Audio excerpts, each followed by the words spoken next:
You think the problem is other people. You're wrong. You spend your life complaining about your toxic boss, your draining family, and the idiots on the internet. You believe if everyone else would just change, you'd finally have peace. This is the single greatest lie you tell yourself. It's a fantasy that keeps you weak, reactive, and miserable. You're a puppet dancing on the strings of other people's moods, and you're blaming the puppet master instead of cutting your own strings. If you're hearing my voice right now, it's because you're finally tired of the dance. You pulled this message into your life because you're ready to learn that becoming unbothered has nothing to do with them and everything to do with you. If this resonates, consider liking and subscribing, and let's begin. If this message has found you, it is because some part of you is ready to hear it. Your energy pulled this knowledge into your orbit because you are tired of being a slave to your own reactions. So listen closely. You believe the key to not being bothered by people is to build a thicker skin, a higher wall, an impenetrable fortress around your feelings. You tell yourself, I just won't let them get to me.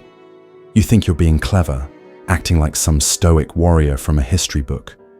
You puff out your chest and pretend their words are just meaningless noise, bouncing off your magnificent shield of indifference. Let's be honest. How is that working for you? Your shield is a joke. It's made of glass and it's covered in cracks.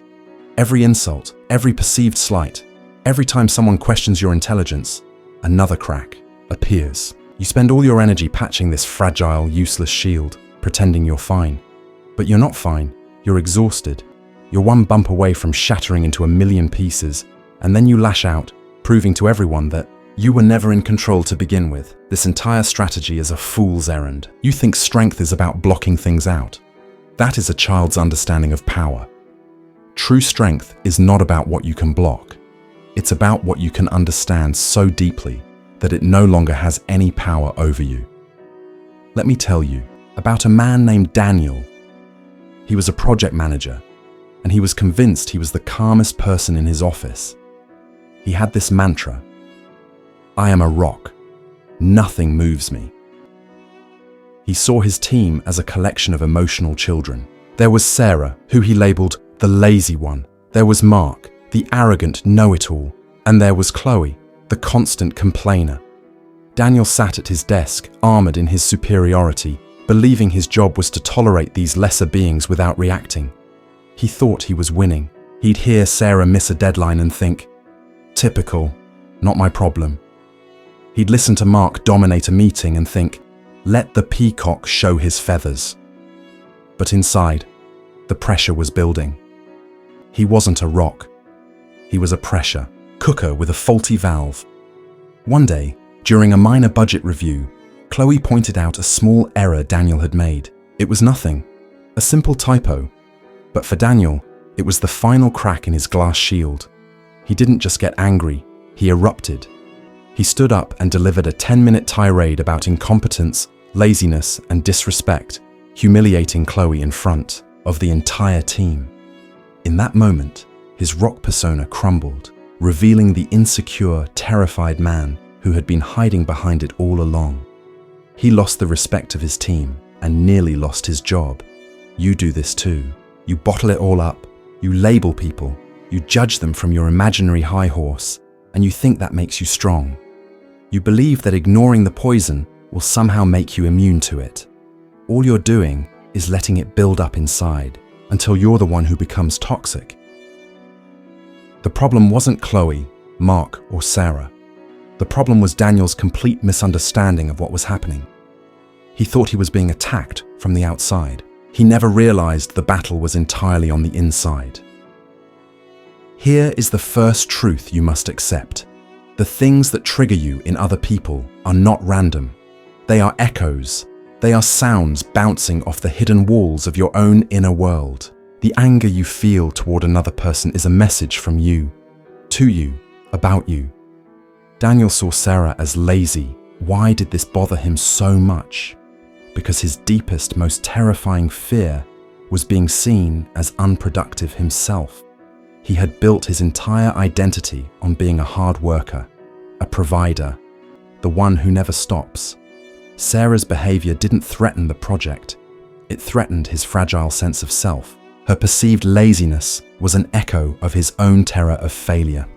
He saw Mark as arrogant. Why? Because Daniel was secretly insecure about his own intelligence. He wasn't a natural strategist like Mark. He had to work twice as hard to get half the result. Every time Mark spoke with confidence, Daniel heard an echo of his own self-doubt whispering, "You're not smart enough. You're a fraud." And Chloe, the complainer? Her pointing out his mistake was the ultimate trigger. It was a loud, clanging echo of his greatest shame, the fear of being imperfect. His entire rock persona was a defense against the reality that he too makes mistakes. Do you see it now? You've been living your life like a man yelling in a cave who is terrified of the sound of his own voice. You blame the cave for the echo. You get angry at the rock walls, calling them names, wishing they would just be quiet. You never stop to realize you are the source of the sound. Every person who makes you angry is simply showing you an unhealed part of yourself. They are your teachers, not your enemies. The universe has sent them to you with a syllabus explaining everything you need to fix about yourself, but you've been so busy trying to build your pathetic little shield that you've been throwing the lesson plan in the trash. So, let's stop this foolishness right now. The first step to becoming psychologically untouchable is not to build a shield, but to learn how to listen to the echoes. The next time someone's behavior lights that fire in your gut, you will not react. You will not build your wall. You will stop and you will perform a simple diagnosis. You will ask yourself 3 questions. 1. What is the single, harshest label I am putting on this person right now? Lazy, arrogant, stupid, selfish, disrespectful. Be brutally honest. 2. Where does a quiet version of that same trait exist in me? Where am I lazy, even if it's just with my health? Where am I arrogant, even if it's only in my private thoughts? Where have I been selfish this week? You must find the echo in yourself. It's there. It's always there. 3. What is this trigger trying to teach me about my own rules for life? Your anger reveals the rigid, unspoken rules you have for yourself and for the world. Your rage at the lazy person shows you your own tyrannical rule that self-worth only comes from constant productivity. Your fury at the disrespectful person shows you your own desperate need for external validation. Let me give you a real-world example. Imagine you're driving and someone cuts you off. The old you, the shield builder, would lean on the horn, curse them out, and let that rage ruin the next hour of your day. You would tell yourself, you were right to be angry because they were a terrible driver. You would feel justified in your misery. The new you will do something different. When you feel that flash of anger, you will ask the questions. 1. What's the label? Selfish, reckless idiot. 2. Where is the echo in me? When have I been so focused on my own destination that I wasn't fully aware of others?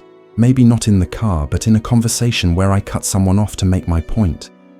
Or when I was late and rushed past someone who needed help. 3. What's the lesson? My anger is coming from a rigid belief that everyone must follow the FI, rules of order and fairness that I believe in. This person's action threatens my need for a controlled, predictable world. My anger isn't really about them, it's about my own desperate attempt to control the uncontrollable. The moment you see this, the anger dissolves. It doesn't need to be suppressed or fought. It becomes irrelevant. The other driver is no longer an enemy. They are a messenger. They delivered a piece of information about your own internal operating system, and now their job is done. You can let them go, and you can keep your peace. This is the beginning of true freedom. What is one judgment you consistently make about other people? Think about that person at work or in your family that always gets under your skin. In the comments, share the single label you secretly put on them. Don't explain, just the label. This is the first step to disarming its power. You have spent your life fighting the wrong war. You have been in a battle with mirrors, convinced you were surrounded by enemies. The path to becoming unbothered by anyone has nothing to do with them and everything to do with you. It starts by shattering your shield and finally listening to the echoes you've been ignoring for years. You understand now that the enemy is not outside of you. You see that the triggers are just echoes of your own internal landscape. This is a crucial first step. But knowledge without action is useless. It's like owning a map, but refusing to take your car out of park. Right now, you are still a puppet. The moment someone says the right words or gives you the right look, your strings are pulled and you dance the same foolish, angry dance you always have. You react. You think this reaction is instant, that it's a part of you, as uncontrollable as a reflex. You believe the insult and the anger are the same event. This is the most powerful illusion that keeps you trapped. You believe the lightning and the thunder are one and the same, but they are not. There is a space between them, a tiny, imperceptible gap for most, but for those who know it's there, it is a vast canyon of infinite possibility. I call this the response chasm. Between every single thing that happens to you and the way you respond to it, there is a space. Right now, you leap across this chasm unconsciously, driven by pure animal instinct. Someone pulls your string and you jump. But what if you could learn to pause at the edge of that chasm? What if you could build a bridge of conscious thought across it, instead of just flinging yourself into the void of reaction? This is not a metaphor. This is a learnable skill. It is the difference between being the master of your soul and being a leaf blown about by the winds of other people's moods. Let me tell you about Maria. For years, her mother was the puppet master of her emotional life. Every phone call was a minefield. Her mother would say something like, "Oh, you're wearing that to the party. It's a choice." Or, "Are you still at that same job? Your cousin just got a big promotion." Each comment was a trigger, and Maria would leap right into the chasm. She'd become defensive, her voice would get tight, and the conversation would spiral into the same old fight, leaving Maria feeling small, hurt, and furious for the rest of the day. You know this feeling. You have a person like this in your life, a boss, a sibling, a friend, someone who knows exactly which buttons to press, and you, like a predictable machine, perform exactly as they expect. You let them live rent-free in your head, wrecking the place while you're stuck cleaning up the emotional mess. This is not living. It's a prison sentence you renew every single day. Maria decided to stop being a prisoner. She learned to stop at the edge of the response chasm. The technique is simple to understand, but requires real discipline to practice. It has 3 steps: pause, detach, and decide. The next time her mother called, Maria was ready. The trigger came, right on schedule. "I saw your friend Anna's holiday photos. It must be nice to be able to afford a trip like that." The old Maria would have snapped back, "What's that supposed to mean?" But the new Maria did the first step. She paused. She didn't say a word. She took one slow, deliberate breath, in through the nose, out through the mouth. This single breath is your emergency brake. It stops your unconscious momentum toward the edge of the chasm. It's the single most powerful thing you can do to reclaim your freedom. Next, she did the second step. She detached. In her mind, she took a step back from the emotional fire. She became a scientist observing a chemical reaction. She noted the feeling in her chest, that familiar heat of shame and anger. She observed it without judgment. "Ah, there it is," she thought, "the feeling of not being good enough." By observing the feeling instead of becoming it, she robbed it of its power. You are not your emotions. You are the consciousness that is aware of your emotions. Detaching is the act of remembering that distinction. Finally, with the fire alarm of emotions silenced, she could take the third step. She decided. She stood at the edge of the chasm and consciously chose how she would build her bridge. The old reaction was to fight for her mother's approval. The new chosen response was to protect her own peace. "So," she simply said in a calm, neutral voice, "it's great that Anna had a nice trip. Anyway, I was calling to ask about..." She didn't argue. She didn't defend. She didn't take the bait. The puppet master pulled the string, but the puppet didn't dance. The conversation just moved on. For the first time, Maria ended a call with her mother feeling calm, in control, and completely untouched. This is what's available to you, but it requires you to stop making excuses. It requires you to do the work. When you feel that trigger, you must have the discipline to pause, detach, and decide. But managing your reaction is only half the battle. That's defense. The next level is learning to control what you even allow into your mind in the first place. You need to stop living like an open house and start acting like a secure fortress. You need what I call a permission filter.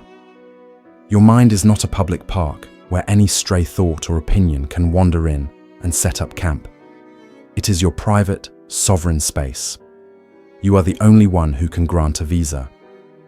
Right now, your borders are wide open.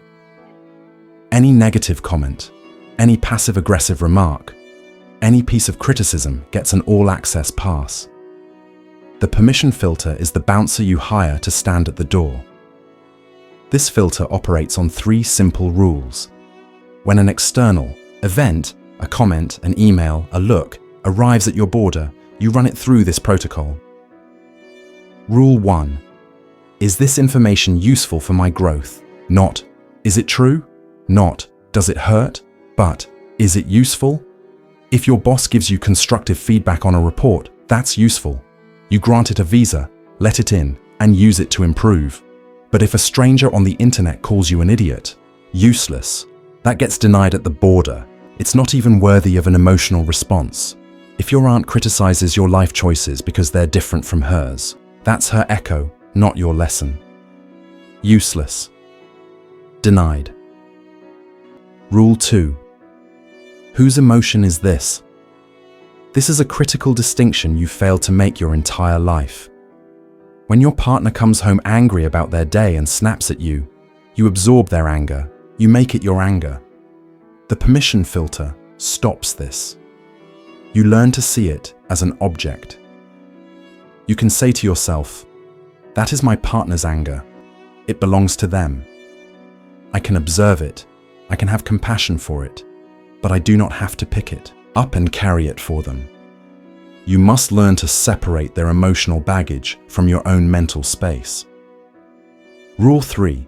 Does this statement have the power to define me? You give other people's words the power to define your reality. Someone calls you a failure and you feel like a failure. Someone calls you incompetent and you question your own abilities. This is because your sense of self is a fragile thing, built on the shifting sands of external approval.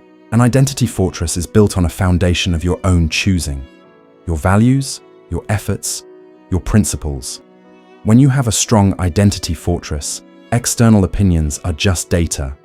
They are not verdicts. A critic's opinion is just their opinion. It can't touch the core of who you are unless you let it. Your permission filter sees that comment and stamps it. Does not define me. Denied. Who in your life currently has an all-access pass to your emotional state? Who can ruin your day with a single sentence? In the comments, name that relationship, my boss, my parent, my friend, as a declaration. A declaration that, today, you are installing a new bouncer at the door of your mind. You have now learned to control your response and to filter what you allow into your mind.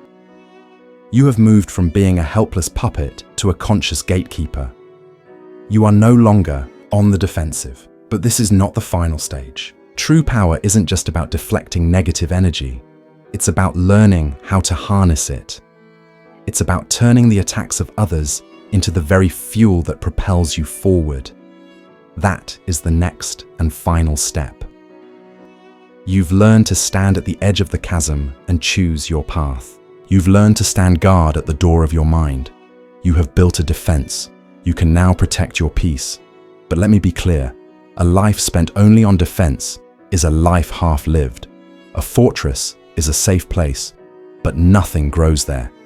It's a monument to fear, not a testament to power.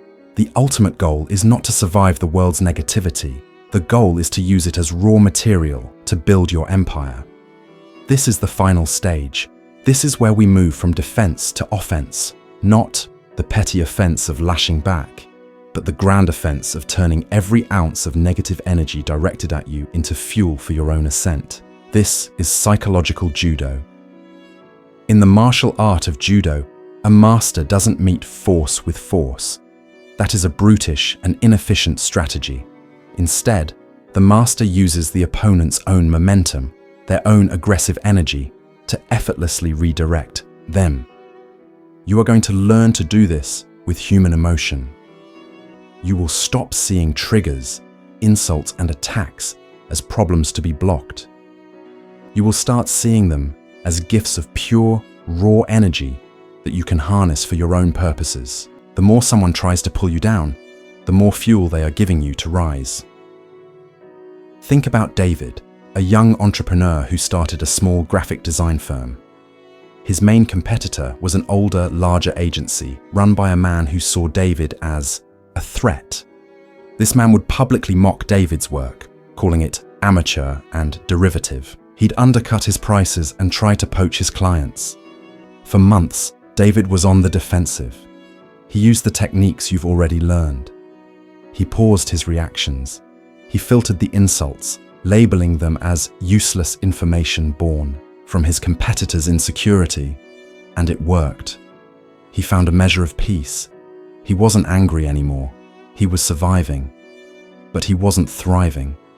He was a fortress, safe inside his walls, while the world moved on without him. He was playing not to lose, and in the world of growth and mastery, if you are not winning, you are losing.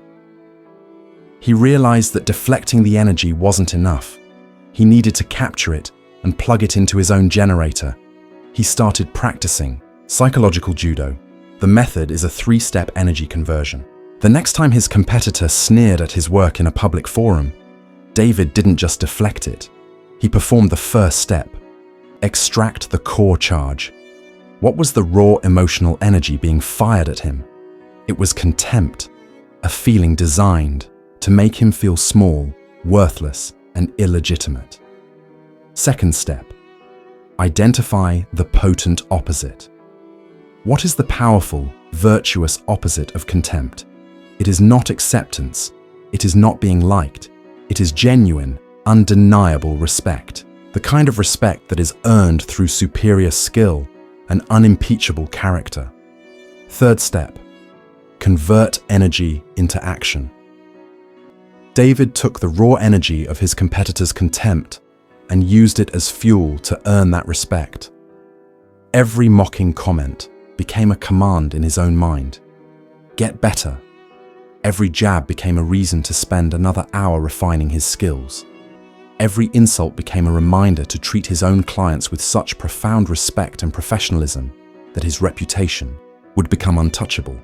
His competitor's hatred became his personal training program. The man thought he was throwing punches, but he was actually feeding the beast.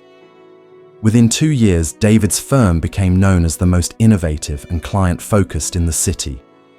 He didn't win by fighting back. He won by using the energy of the fight to build something so excellent that the fight became irrelevant. His competitor's contempt didn't destroy him, it created him. Eventually, the old agency's reputation faltered while David soared. He had mastered psychological judo. This is the power available to you. You must stop wishing for an easy life with no critics and no enemies. A smooth sea never made a skilled sailor. You should be praying for more formidable opponents, for smarter critics, for more potent triggers, because each one is a gift of energy you can use to forge yourself into something stronger. When you have mastered this, a final transformation occurs. You are no longer a fortress. You are no longer even a fighter. You become something else entirely. You become the calm center. The calm center is the eye of the hurricane. All around you is chaos, turmoil, the swirling winds of human emotion, anger, fear, jealousy, panic. but you remain untouched, a point of perfect stillness and clarity in the center of it all. This does not mean you are detached or unfeeling. That is a common and foolish mistake. Detachment is a sign of fear. The calm center is a sign of absolute strength.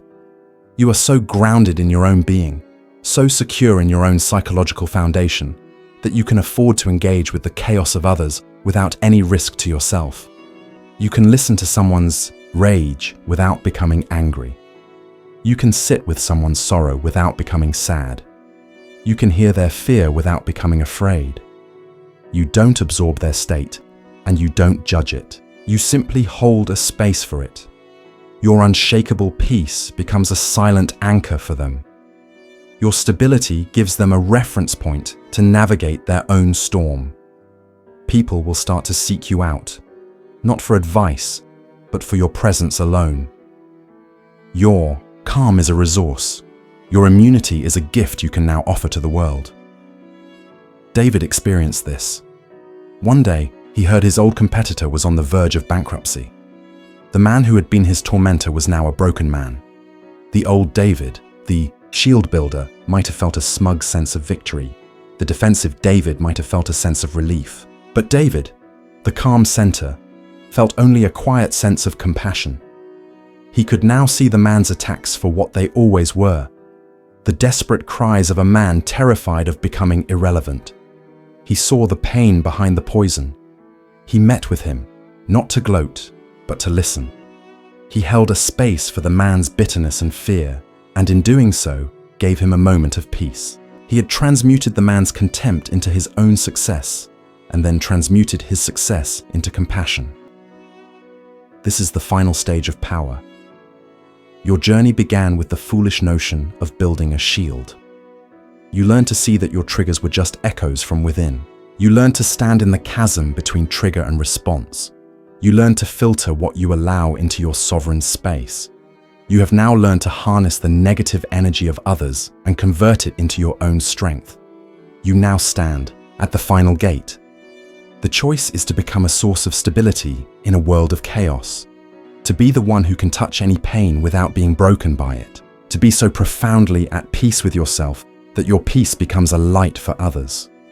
This is your birthright. The power to be completely untouchable by the chaos of others was not given to a select few. It is a dormant seed within every single person. Your work is to water it. Every trigger you face from this day forward is an opportunity. Every difficult person is a teacher. Every challenge is a chance to practice your alchemy. Stop running from your lessons. Turn toward them.